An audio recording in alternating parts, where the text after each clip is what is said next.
नमस्कार दोस्तों, आज बात करने वाला हूं मैं जीएसटी अपडेट के बारे में। इस नोटिफिकेशन के बारे में बात करेंगे जहां पे गवर्नमेंट ने एक नया रूल इंसर्ट किया है, रूल 37A। इसके बारे में डिस्कस करेंगे। अगर यहां पे सप्लायर ने गवर्नमेंट को टैक्स पे नहीं किया तो कैसे यहां पे इनपुट टैक्स क्रेडिट का रिवर्सल होगा, और अगर वो टैक्स पे कर देता है तो कैसे रिक्लेम करेंगे, इसके बारे में डिटेल में समझेंगे आज वीडियो के अंदर। उससे पहले बताना चाहूँगा, जो भी भाई बंधु मेरे चैनल पे पहली बार है, इस वीडियो को पहली बार देख रहे हैं, जिन्होंने अभी तक सब्सक्राइब नहीं किया, सब्सक्राइब कर लीजिए, साथ ही साथ बेल आइकन पे भी क्लिक कर लीजिए ताकि इस तरह का कंटेंट आपको मिल सके। सो दोस्तों, गवर्नमेंट ने यहाँ पे नोटिफिकेशन नंबर 26/2022 को इशू किया है, और ये 26 दिसंबर 2022 को ये नोटिफिकेशन इशू किया गया, जहाँ पे गवर्नमेंट ने CGST रूल के अंदर 5th अमेंडमेंट कर दी है। 2022 की ये 5th अमेंडमेंट है, जहाँ पे बहुत सारे अमेंडमेंट की गई है। हालांकि बात करूं तो सबसे पहले रूल 8 के अंदर अमेंडमेंट है जो कि GST रजिस्ट्रेशन से रिलेटेड है। यहाँ पे जो ऑथेंटिकेशन होगा यानी वेरिफिकेशन जो होगा, वो पैन से जो आपका फ़ोन नंबर और ईमेल एड्रेस होगा लिंक, उस पर OTP जाएगा और उसके बेस पे यहाँ पे वेरिफिकेशन होगा। साथ ही साथ जो लोग आधार ऑथेंटिकेशन को ऑप्ट करेंगे, ठीक है, कॉमन पोर्टल पे, जो पोर्टल पे डाटा अवेलेबल है उसके बेस पे और रिस्क पैरामीटर के बेस पे उनका बायोमेट्रिक बेस आधार ऑथेंटिकेशन होगा, और फोटोग्राफ भी लिया जाएगा यहाँ पे एप्लीकेंट का, अगर वो यहाँ पे रजिस्ट्रेशन के लिए अप्लाई करते हैं तो। साथ ही साथ गवर्नमेंट यहाँ पे ये भी बताएगी कि कौन से पर्सन इस दायरे में नहीं आएंगे कि उनका बायोमेट्रिक आधार ऑथेंटिकेशन हो। ये काउंसिल डिसाइड करेगी कौन से ऐसे स्पेसिफाई पर्सन है जिनके ऊपर ये जो रूल सब रूल 4A वाला प्रोविज़न है, बायोमेट्रिक बेस आधार ऑथेंटिकेशन और फोटोग्राफ वाला, वो अप्लाई नहीं होगा। मैं बात करता हूँ आगे मेन पॉइंट की तरफ बात करते हैं, बाकी वो छोटे मोटे अपडेट्स हैं, लेकिन जो मेन अपडेट है पॉइंट नंबर 6 के अंदर देख सकते हैं, रूल 37 के बाद रूल 37A यहाँ पे गवर्नमेंट ने इंसर्ट किया है, जहाँ पे बोलती है कि रिवर्सल कैसे करना होगा ITC का। अगर गवर्नमेंट को टैक्स पे नहीं करता सप्लायर, और अगर टैक्स पे कर देता है तो रीअवेल कैसे करेंगे, रिक्लेम कैसे करेंगे उस ITC का। तो यहाँ पे गवर्नमेंट कह रही है इनपुट टैक्स क्रेडिट क्लेम कर लिया जाता है रजिस्टर्ड पर्सन के द्वारा GST या 3B में उस इन्वॉइसेस का, डेबिट नोट का, जो कि सप्लायर ने अपनी R1 के अंदर, GST R1 के अंदर उसको डिक्लेयर कर दिया है, या फिर IFF के अंदर उसको फर्निश कर दिया है। लेकिन यहाँ पे सप्लायर ने GST या 3B के अंदर उस तरह के इन्वॉइसेस का, जो उसने अपनी R1 में इन्वॉइस डिक्लेयर किया, उसका टैक्स पे नहीं किया है, फर्निश नहीं करी है उसकी डिटेल 3B के अंदर, मतलब उस इन्वॉइस के ऊपर टैक्स पे नहीं किया या उस टैक्स पीरियड का 3B फाइल ही नहीं किया है, तो उस केस में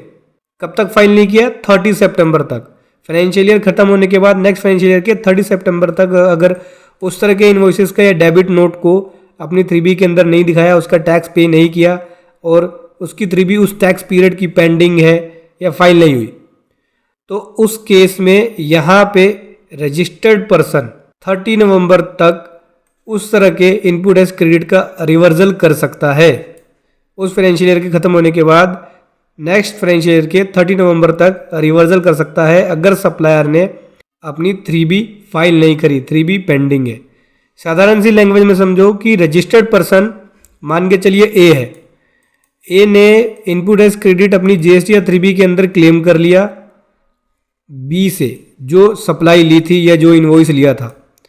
B ने अपनी R1 में वो दिखाया इन्वॉइस या डेबिट नोट, ठीक है, लेकिन B ने उस टैक्स पीरियड की अपनी GST या 3B फाइल नहीं करी। R1 तो फाइल करी, R1 में इन्वॉइस भी दिखाया, लेकिन GST या 3B फाइल नहीं करी। तो यहाँ पे गवर्नमेंट करिए कि अगर B यहाँ पे अपने उस टैक्स पीरियड की 3B 30 सितंबर तक, नेक्स्ट फाइनेंशियल ईयर के 30 सितंबर तक फाइल कर देता है, तब तो वो A इनपुट टैक्स क्रेडिट ले लेगा।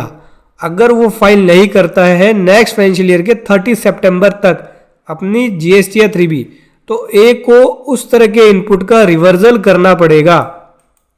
ठीक है, कब तक, 30 नवंबर तक करना पड़ेगा। और अगर A ने ऐसा नहीं किया तो गवर्नमेंट अगले पैरे में बोल रही है कि अगर A ने ऐसा नहीं किया, उस इनपुट टैक्स क्रेडिट का रिवर्सल नहीं किया, ठीक है, जो उसने 3B में क्लेम कर लिया था, तो उसके ऊपर इंटरेस्ट का प्रोविज़न अप्लाई हो जाएगा,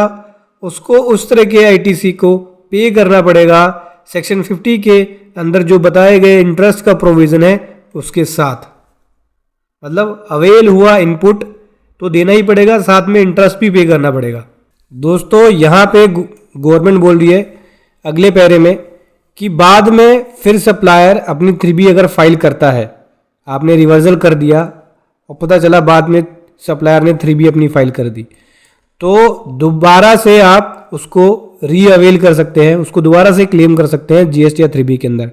अगर सप्लायर यहाँ पे बाद में अपनी 3B फाइल करता है और आपको पता लगता है कि उसने 3B फाइल कर दी है, तो जो आपने रिवर्सल किया है सेम इनपुट को दोबारा से क्लेम कर सकते हैं अगर वो 3B के अंदर टैक्स पे कर देता है या 3B फाइल कर देता है अपना उस टैक्स पीरियड का जिसका क्लेम लिया था आपने या जिसका आपके पास इनवॉइस था, उसके बेसिस पे क्लेम लिया था आपने। सो दोस्तों ये था कमाल का अपडेट। हालांकि ये नोटिफिकेशन बहुत ही बड़ी है, 18 पेज की है और यहाँ पे 5th अमेंडमेंट है रूल के अंदर। मिलेंगे अगले वीडियो में नए अपडेट के साथ। वीडियो कैसी लगी ज़रूर बताएं। Thank you so much. जय हिंद, वंदे मातरम।